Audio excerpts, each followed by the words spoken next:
Hello everyone. It's quite a big subject this, and I've got 5 minutes to talk to you about it, so apologies for it being a bit of a rush, but you should be able to pick up a lot of the detail from the handout notes afterwards. So the challenge, as we know, transport energy usage and emissions have been stubbornly rising still, following the trend of other industries. Rail performs pretty well because of our low rolling resistance, but we still have our part to play. Additionally, we've been challenged by governments to get rid of conventional diesel vehicles entirely by 2040. So we need to look at decarbonisation. How are we going to do that? Well, there's two main ways we can do it. We can use the energy that we use more efficiently, do what we do, but do it more efficiently, and also look at lower carbon fuels and energy sources. So just look at the boring one first, efficiency. Here are some examples of how we can use energy more efficiency, things like LED lighting, more efficient heating systems, regenerative braking on electric railways, allows us to reuse energy as the train brakes, keeping an eye on train weights and scheduling efficiency, making sure we don't have lots of empty running back to depots and so on.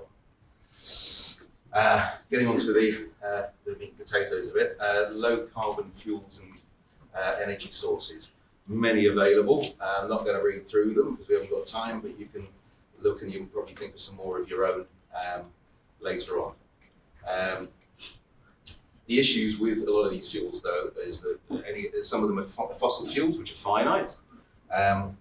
A number of them are used in combustion processes in IC engines, which produce other localized emissions, particularly NOx and particulates, with which we also have issues. If anyone's been through Birmingham New Street Station, you'll know that it's not just carbon dioxide we're worried about. There are other health issues with emissions, and a number of the alternatives just don't have the energy density needed to provide a decent range for a rail vehicle. So the main options for us particularly come down to further electrification, battery electric hybrid operation, and hydrogen fuel cells. So further electrification will decarbonise with the national grid. It allows us to use regen braking, and trains tend to be lighter, but it's very expensive.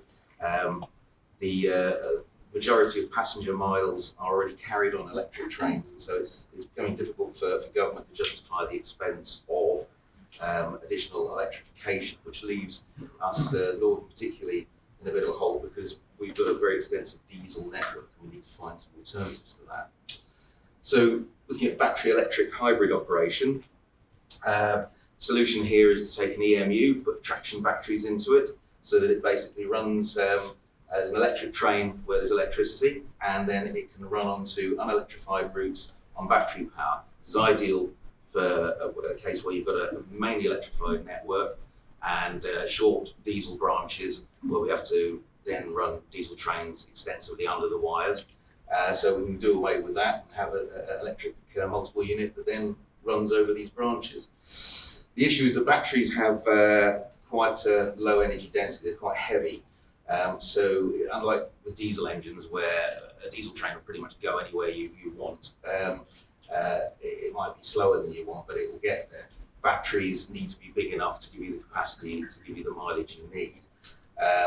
One size doesn't fit all. You've got to get the design to fit with the routes that services that you're trying to operate. So you might need to think about intermediate charging stations rather than just putting bigger and bigger batteries in for longer routes. Hydrogen. Hydrogen is converted on the train from gaseous form to electricity via a fuel cell. Use an electric transmission, which allows you to make benefits of regenerative braking.